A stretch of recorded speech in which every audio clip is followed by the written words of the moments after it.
যেটা সবচেয়ে বড় প্রশ্ন আলোচনা, মনে করেন আজ যদি নির্বাচন হয় তাহলে সে নির্বাচনে কি বিএনপি জয়লাভ করবে? মিরাকল কিছু না হলে ধারণা করা হয় যে বাংলাদেশে এখন নির্বাচন হলে বিএনপি জয়লাভ করবে।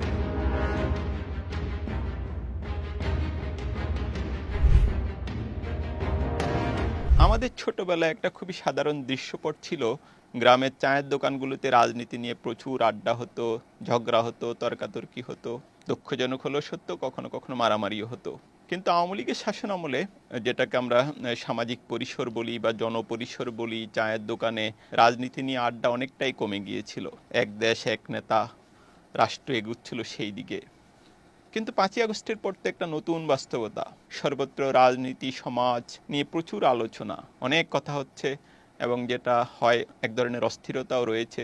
এবার ঈদে আমি গ্রামের বাড়িতে যাইনি, কিন্তু অনেকের কাছ থেকে শুনেছি যে গ্রামের চায়ের দোকানগুলোতে আবারও পুরনো দিনের মতোই রাজনীতি নিয়ে অনেক কথাবার্তা হচ্ছে। হ্যাঁ, সেটা সত্য যে আওয়ামী লীগের যারা সক্রিয় কর্মী বা নেতা তারা হয়তো এইসব আড্ডায় যোগ দিতে পারছেন না নানা কারণেই। তো যেটা বলছিলাম যে সাজিদ টকে আমি আগামী কয়েকটা পর্বে ধারাবাহিকভাবে বাংলাদেশের রাজনৈতিক দলগুলি নিয়ে এবং নির্বাচন নিয়ে আলোচনা করার চেষ্টা করব। আজকের পর্বে প্রধানত বিএনপি নিয়ে আলোচনা হবে, এবং যেটা সবচেয়ে বড় প্রশ্ন আলোচনা, মনে করেন আজ যদি নির্বাচন হয় তাহলে সে নির্বাচনে কি বিএনপি জয়লাভ করবে? জয়লাভ করলেও তারা কতটি আসন পেতে পারে? এইসব নিয়েই মূলত আলোচনাটা হবে। তবে আলোচনায় যেটা সবচেয়ে বড় প্রশ্ন, যে নির্বাচনটা ঠিক কবে হবে, কখন হবে। অন্তর্বর্তীকালীন সরকার এটার এক ধরনের জবাব এরই মধ্যে দিয়েছে। প্রধান উপদেষ্টা যেটা পরিষ্কার বলেছেন, চলতি বছর ডিসেম্বর থেকে আগামী বছর জুন মাসের মধ্যে নির্বাচন হবে। আমার একটা পর্বে আমি আলোচনা করেছিলাম যে মাওলানা আফসারী, একজন জনপ্রিয় ইসলামী বক্তা, তিনি যেটা বলেছেন যে ইউনূস সাহেবের জীবদ্দশায় যেন কোনো নির্বাচন না হয়।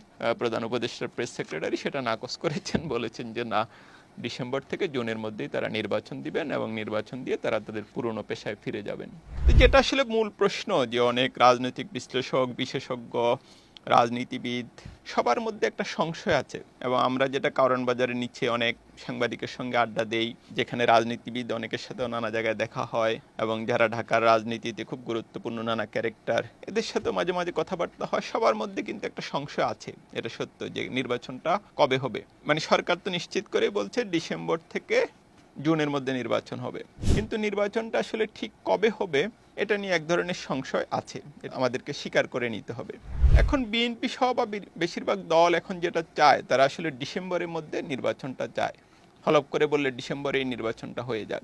এবং বিএনপির যেটা পলিসি যে যত দ্রুত সম্ভব নির্বাচন, এটা আসলে ভুল কিছু না, এবং বিএনপির জন্য এটা একটা সঠিক পন্থাই। কারণ নির্বাচন ছাড়া তো বিএনপির ক্ষমতায় যাওয়ার বিকল্প কোনো রাস্তা নেই, পথ নেই।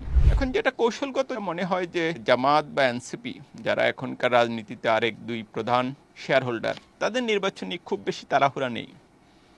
সরকার যদি আরও 6 মাস বেশিও থাকে তাদের তেমন কোনো আপত্তি নেই। আবার যেটা বোঝা যায় যে জুনের মধ্যে নির্বাচন হলেও তাদের খুব বেশি কোনো আপত্তি নেই, তারা অনেকটা রিল্যাক্স। আর এক্ষেত্রে বিএনপির যেটা দাবি দ্রুত নির্বাচন, এবং যেটা এখন পরিষ্কার বোঝা যায় যে বিএনপি এক ধরনের জনমত করার চেষ্টা করছে যে ডিসেম্বর মাসেই যেন নির্বাচনটা হয়। এখন সামগ্রিক পরিস্থিতিতে আমরা এটা ধরে নিতে পারি যে আগামী ডিসেম্বর থেকে মার্চ বা এপ্রিলের মধ্যে নির্বাচনটা হবে, এবং আমার ধারণা এটা জানুয়ারি বা ফেব্রুয়ারিতে নির্বাচনটা হতে পারে। এখন নির্বাচনের সময়সীমা সম্পর্কে আমরা এক ধরনের অনুমান করতে পারি, তাহলে ওই নির্বাচনে বিএনপি কেমন করবে। বেশ কিছু জনমত জরিপ আমরা এর মধ্যে দেখেছি, অন্তত 2-3টা জনমত জরিপ। সব জরিপেই কিন্তু একটা বিষয় কমন, যে বলা হচ্ছে যে এখন নির্বাচন হলে বিএনপি সবচেয়ে বেশি আসনে জয়ী হবে এবং বিএনপি ক্ষমতায় যাবে। যদিও খুব বেশি মেসি এসব জরিপে বিএনপির ভোট দেখানো হচ্ছে না, কিন্তু আপনি যখন আসনগত আলাদা আলাদা চিন্তা করবেন, তাহলে এটা একটা ধারণা করা যায় যে এখন নির্বাচন হলে বিএনপি একটা বড় জয়লাভের সম্ভাবনা রয়েছে। এটা কেন? এটার প্রধান কারণ হচ্ছে বাংলাদেশে গত, আমরা যদি বলি 30 বছর বা 40 বছরে, 91 সালের পর থেকে প্রধান সাংগঠনিক যে দুটো রাজনৈতিক দল, এটা হলো বিএনপি এবং আওয়ামী লীগ। এখন 5ই আগস্ট যেটা হয়েছে, যে শুধু যে শেখ হাসিনা পালিয়ে গেছেন তা তো না, পুরো আওয়ামী লীগই পালিয়ে গেছে। এই যে একটা পলাতক রাজনৈতিক দল, আওয়ামী লীগ যখন পালিয়ে গেল, মাঠে এক ধরনের শূন্যতা তৈরি হয়েছে, এবং বিএনপিকে অনেক অপ্রতিদ্বন্দ্বী একটা সাংগঠনিক অবস্থায় নিয়ে গেছে।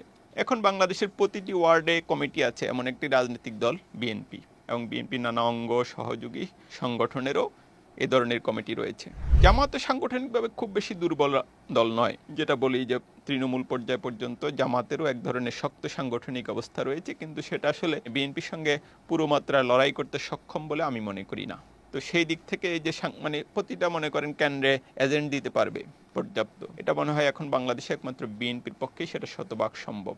জামাতের পক্ষেও সেটা সম্ভব, কিন্তু জামাতের প্রতিটা গ্রামে প্রতিটা ওয়ার্ডে কমিটি আছে সেটা বলা কঠিন। এরপরে একটা হচ্ছে সাধারণ সাপোর্টের কথা ব্যাপার আছে, যে বিএনপির যতটা কর্মী বা নেতা রয়েছে তার চেয়ে বেশি সমর্থক রয়েছে। বিএনপি সবসময় একটা জনসমর্থিত রাজনৈতিক দল হিসেবে পরিচিত।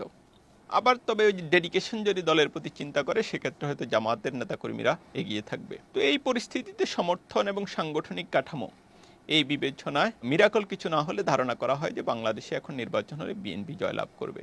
এখন নির্বাচন যত দেরি হবে সেটা কি বিএনপির জন্য ভালো না মন্দ, এটা বলে রাখা ভালো দরকার যে নির্বাচন যত বিলম্ব হবে সেটা বিএনপির জন্য শুধু যে মানে অনিশ্চিত পরিস্থিতি তৈরি করবে তা না, সেটা বিএনপির জন্য যেটা হবে যে বিএনপির জনপ্রিয়তাও কমবে।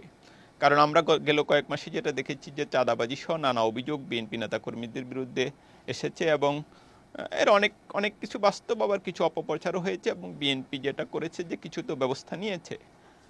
কিন্তু সব মিলিয়ে যে যত দিন যাবে এই নানা রকম অভিযোগ বাড়তে থাকবে এবং বিএনপির জনপ্রিয়তা কমবে। সেজন্য বিএনপি যে দ্রুত নির্বাচন চায় সেটার এটাও একটা কারণ। কিন্তু এখন গেল জনসমর্থন কিংবা সাংগঠনিক কাঠামোর কথা, এবং বাংলাদেশের মতো রাষ্ট্রে এটা আপনি স্বীকার করতে পারেন, স্বীকার নাও করতে পারেন, কিন্তু বাংলাদেশের মতো রাষ্ট্রে বা সমাজে শুধুমাত্র জনসমর্থনের ভিত্তিতে ক্ষমতায় আসা যায় না, সেটাও একটা সত্য কথা। এটা নানা রকম দেশি বিদেশি ফ্যাক্টর থাকে এই ক্ষমতা রাজনীতিতে। বিদেশি শক্তিগুলো সাপোর্ট কাদের প্রতি সেটাও একটা বড় প্রশ্ন। দেশের যারা গুরুত্বপূর্ণ শক্তিগুলোই তাদের সাপোর্ট কাদের জন্য পক্ষে সেটাও একটা গুরুত্বপূর্ণ প্রশ্ন। এক্ষেত্রেও বিএনপি এখন এগিয়ে রয়েছে, কারণ মাঠে যেসব রাজনৈতিক দল সক্রিয় এখন, যারা এখন ক্ষমতার দাবিদার বা লড়াইয়ে বিএনপির সঙ্গে লড়াই আছে, যেটা বললাম জামাত এবং এনসিপি, তাদের তুলনায় বিশেষ করে বিএনপির অনেক দেশের কাছেই গ্রহণযোগ্যতা বেশি। এবং যেটা আমরা দেখেছি যে বাংলাদেশের রাজনীতিতে এনসিপির যে উত্থান বা এনসিপির যে নতুন রাজনৈতিক নেতৃত্ব, এটা কিন্তু ভারতের বিরুদ্ধে তাদের একটা শক্ত অবস্থান রয়েছে। আর জামাতের সঙ্গে ভারতের একটা ঐতিহাসিক দূরত্ব আমরা দেখি। এরপরে নানা রকম আন্তর্জাতিক যেসব শক্তি আছে, ইউরোপ ইউনিয়ন, যুক্তরাষ্ট্র, এসব দেশেরও মানে বিএনপি ক্ষমতা আসলে তারা নাখোশ হবে এমনটা মনে করার তো আসলে খুব কোনো কারণ নেই। হ্যাঁ, বিএনপির নেতৃত্ব বা নানা রকম ব্যাপার স্যাপার আছে, এগুলি শেষ পর্যন্ত কারা ক্ষমতার লড়াই তো কখনোই সহজ কিছু না। এটা কারা ম্যানেজ করতে পারবে, কতটা উন্নতভাবে কতটা ভালোভাবে ম্যানেজ করতে পারবে, সেটা একটা বড় প্রশ্ন। এখন যেটা ফাইনাল প্রশ্ন যে নির্বাচন কবে হবে, সেটা এক ধরনের ধারণা পাওয়া গেল। আন্তর্জাতিক শক্তিগুলি কাদের পক্ষে থাকতে পারে সেটাও এক ধরনের ধারণা পাওয়া গেল। এখন বিএনপির আসলে কি করা উচিত? আমি মনে করি যে বিএনপির মধ্যে এক ধরনের অস্থিরতা রয়েছে, এটা মানে বোঝা যায়।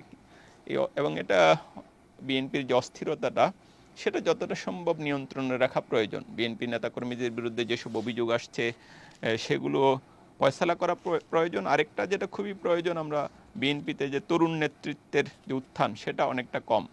আমরা দেখেছি যে তারেক রহমান এক সময় বাংলাদেশের ইউনিয়নে ঘুরে বেরিয়েছেন এবং তৃণমূল পর্যায়ে বিএনপিকে জাগানোর জন্য তিনি চেষ্টা করেছেন, কিন্তু মাঝখানে অনেকগুলো বছর চলে গেছে। হ্যাঁ, অনলাইনে নানা রকম বৈঠক করছেন তিনি, এবং তার বয়স বিএনপির অন্য যারা শীর্ষ নেতা তাদের তুলনায় অনেক কম। কিন্তু আমরা যদি বিএনপির স্থায়ী কমিটির দিকে তাকাই, সেখানে আসলে তরুণ নেতৃত্ব ওইভাবে নেই।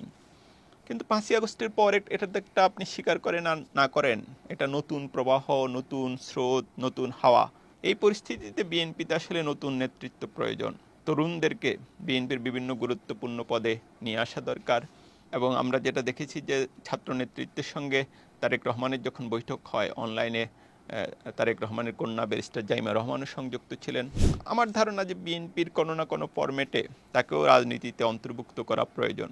সব মিলিয়ে তরুণ নেতৃত্বের প্রজ্ঞা এবং পরিস্থিতি কতটা নিয়ন্ত্রণে থাকে তার উপরই নির্ভর করবে বিএনপি আসলে আগামী নির্বাচনে কেমন করবে। এটা তো বলা যায় যে বিএনপি এখন সুবিধাজনক অবস্থানে রয়েছে, কিন্তু রাজনীতিতে যেটা বলি যে কোনো কিছুই আসলে নিশ্চিত করে বলা যায় না। এই পরিস্থিতি যে 9 মাস 8 মাস পর একই রকম থাকবে, সেটা তো আপনি নিশ্চিত করে বলতে পারেন না।